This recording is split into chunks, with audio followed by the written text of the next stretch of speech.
It was the dry season of 1998 when Hassan Adeyomo, a 21-year-old Nigerian soldier from Ibadan, Oyo State, was deployed to Bauchi for military training. Bauchi State, known for its rolling hills and serene landscapes, was a far cry from the bustling streets of Ibadan. The culture, the language, and the people were different, but for Hassan, it was just another chapter in his military career. During one of his days off, Hassan strolled through the local market, marveling at the array of goods and the lively atmosphere. It was there he first laid his eyes on Sarah, an 18-year-old Hausa girl. She stood by a stall, bargaining with a vendor, her beauty radiating like the sun. Her soft laughter caught his attention, and something stirred within him. She was beautiful, her delicate features framed by a colorful hijab, her deep brown eyes sparkling with life. He found himself captivated by her grace, and despite their cultural differences, he couldn't resist introducing himself. Hassan walked to Sarah and said, Assalamu alaikum. Hassan greeted her, smiling warmly. Sarah looked up, slightly surprised, but returned his smile. Malaikum salam, she responded softly, her voice melodious. From that moment, their connection was undeniable. Over the next few weeks, Hassan found excuses to visit the market, hoping to catch a glimpse of Sarah. They eventually met formally when he approached her one day asking for a direction to a nearby shop that he already knew the way but wanted to get talking with Sarah. As they talked, he realized that she was as intelligent as she was beautiful, and soon they began spending more and more time together. You've captured my heart, Sarah, Hassan said one evening as they walked along the riverbank. I want to marry you and make you my world. Sarah blushed but felt the same deep connection. Conversations flowed easily and their attraction grew with every encounter. Despite their challenges, cultural differences, societal expectation, and the distance between their families, they both knew they had found something special in each other. In 1999, against the odds, Hassan and Sarah got married. Their union wasn't without difficulties. Hassan's family was initially skeptical of him marrying a girl from the north, and Sarah's family, deeply rooted in Hausa tradition, wasn't too thrilled about her marrying a Yoruba soldier. But love conquered all, and they found a way to make it work. Hassan's commanding presence and caring heart reassured Sarah that she had made the right choice. They got married in a simple but beautiful ceremony, bringing their families together. Their love was pure, filled with hope and dreams for the future. They settled in Ibadan, where Hassan's career as a soldier flourished and life was peaceful. In 2000, the couple welcomed their first child, a beautiful baby girl. They named her Aisha. The birth of Aisha brought immense joy to their lives, filling their mother's home with laughter and purpose. Aisha was the apple of her parents' eyes, and Hassan made a promise to himself to be the best father to Aisha and the husband to Sarah. His military service provided for them, and he told Sarah not to worry about working. Be a housewife, my darling. I want you to raise our children in a godly manner. I will do the providing. You don't have to worry. Over the next few years, Sarah gave birth to two more daughters and a son, completing their family of four children. Hassan's military income was more than enough to provide for them. He made sure they lived in comfort, never lacking anything. Sarah's days were filled with laughter, cooking, and tending to their children, while Hassan worked tirelessly for the country's peace and the tranquility of his own home.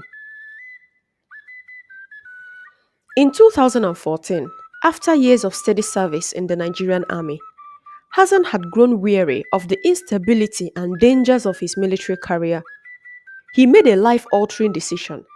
He had saved up enough money and arranged for his family to move to the United States, where they could live a safer and more prosperous life. He wanted to give them the world, and for him, America was the key to achieving that dream. A dream many Nigerians held dearly.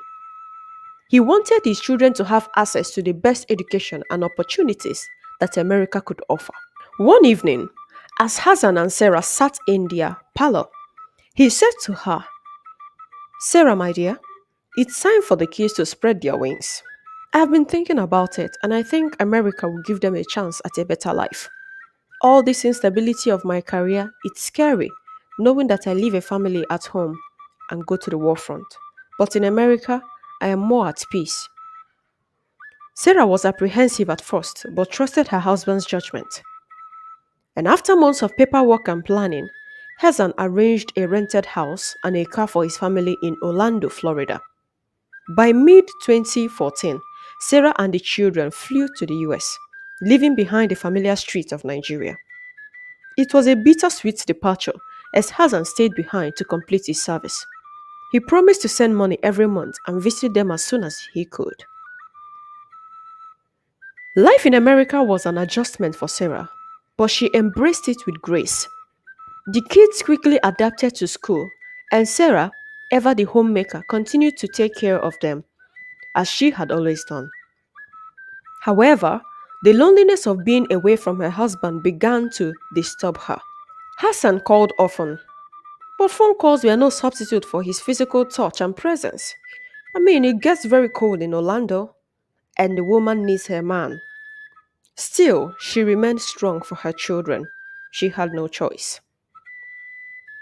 By 2016, as the children grew older and more independent, Sarah began to feel restless. With Hassan still in Nigeria and the kids at school for most of the day, she found herself with too much time on her hands. That's when a neighbor suggested she start braiding hair to keep her busy.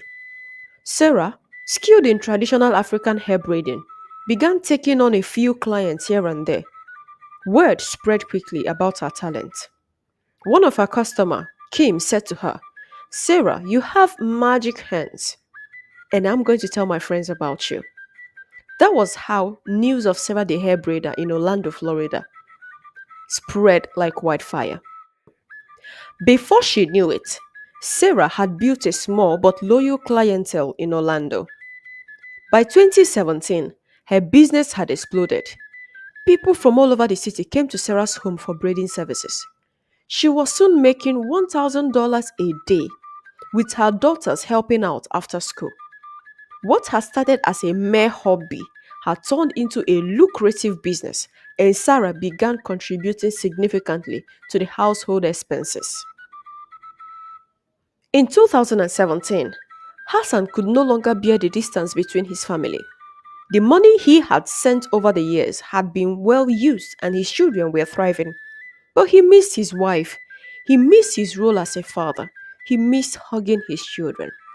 He made the decision to leave his life in Nigeria behind and join his family in America. It wasn't an easy decision, no. He left behind a respectable career and all his friends, but he was determined to be with his loved ones, his dear Sarah. When Hassan arrived in the United States, what he had envisioned was not what he saw. Reality hit hard. Without proper documentation, he was limited to menial jobs. He began working as a delivery driver and later joined Uber. The work was grueling and the pay was nowhere near what he had been accustomed to in Nigeria. But Hassan was willing to endure it all to be with his family. Despite his efforts, the dynamics in the house had shifted. Sarah was now the primary breadwinner, and Hassan found himself contributing far less than he once had. He felt emasculated.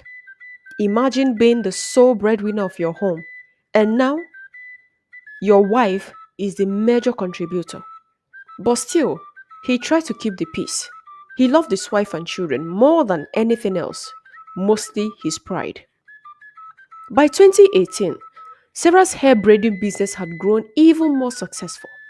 She had become a household name in the local African community, and her income far exceeded Hassan's menial earnings.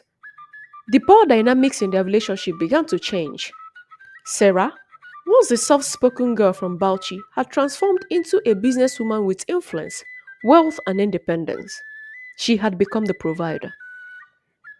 And with this newfound power came resentment. She began to look down on Hassan, constantly berating him for contributing not enough. One day, in an outburst, she said, "Why don't you do more, Mr. Man? You are just lazy. I am tired of carrying this family on my own. I never asked to come to America. You forced me to. So you bear your responsibility." Hassan, once proud and confident, now found himself begging for her affection and respect. "Sarah, I'm trying. Try to understand me. My papers are not complete. If they were, I would have applied for a more profitable job." He would always say, with his voice trembling, "I am doing all I can. I am doing my best, Sarah. Please, cut me some slack." "Well, your best is not enough," Sarah cut in. "Do more. You have a family to fend for." Sarah had become the boss, and Hassan, who was the head of the family, now felt like a servant in his own home. The children, too, began to take their mother's side. They saw Sarah as the one who provided for them, while their father struggled to make ends meet. Sarah made it very obvious that their father was a useless man, so they took her side. By 2020, the cracks in their marriage had deepened. Sarah had completely taken control of the household. She came home late from work, rarely cooked, and no longer showed Hassan any affection, not to talk of allowing him touch her in the name of having sex. Their relationship, once filled with love and warmth, had grown very cold. Hassan literally became irritating to Sarah. She couldn't stand him.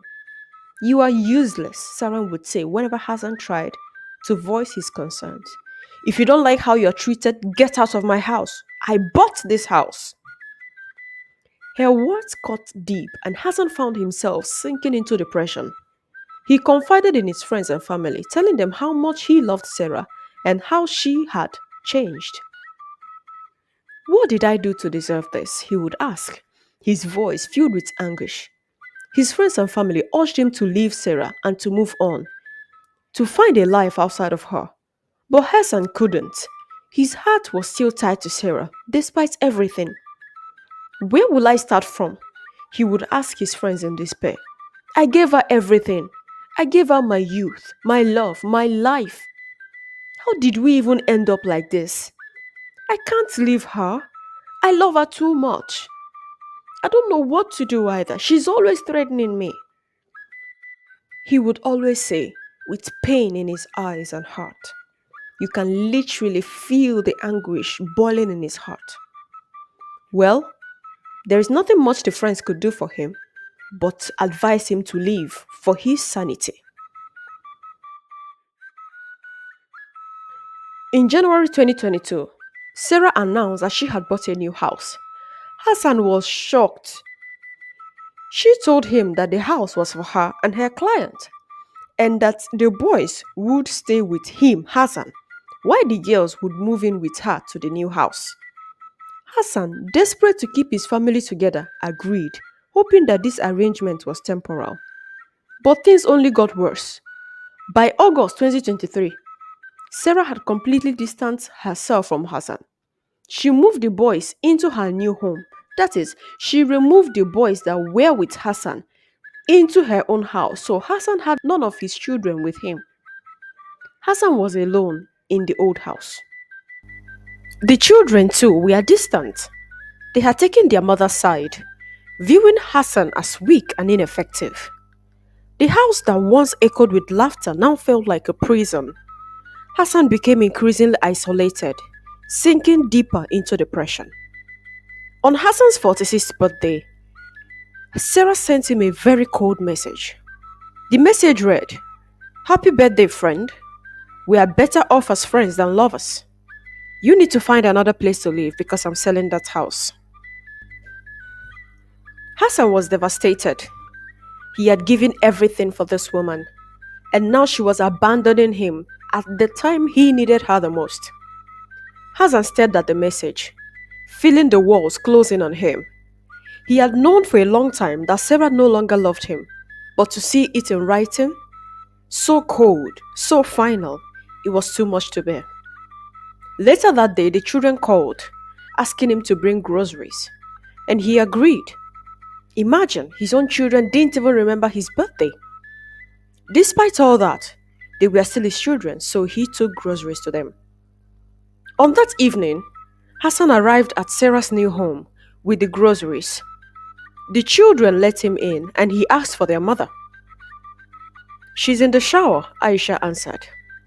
Hassan nodded, setting down the bags he was carrying. Then, in a moment of dark clarity, he made his way to the bathroom. Hassan stood at the bathroom door, his heart pounding in his chest. The years of pain, rejection, and humiliation had finally reached a breaking point. Without thinking, he pulled out the gun he had brought with him. When Sarah emerged from the shower, she barely had time to register what was happening before Hassan pulled the trigger. 3 shots was released, one to Sarah's head, the second one to her chest, and the third one to her leg. Sarah crumbled to the floor, the life drenching out of her body. The children screamed when they heard the gunshot, but Hassan didn't hear them. His world had gone silent. All he could see was Sarah, the woman he had once loved more than life itself, now laying lifeless before him. Hassan pulled out his phone and dialed 911. Hello? I just killed the bitch, he said calmly. This is the address. I'll be waiting for you. Then he sat on the floor, next to Sarah's body, waiting for the police to arrive.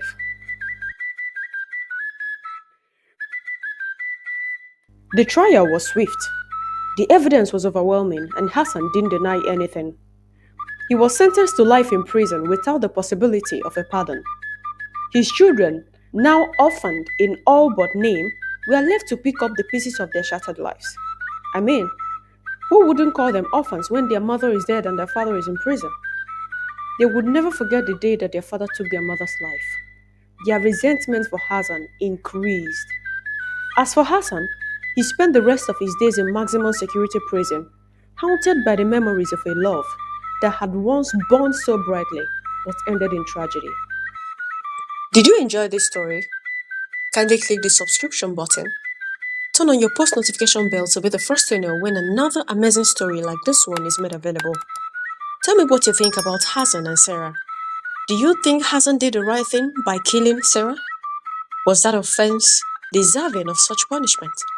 And what do you think came over Sarah? Was it money intoxication? I mean, a man that could go that mile for you deserves some respect. Let me know in the comment section. Like and also share so others will see this story and learn this lesson. Till the next story lovers. Enjoy your day. Bye.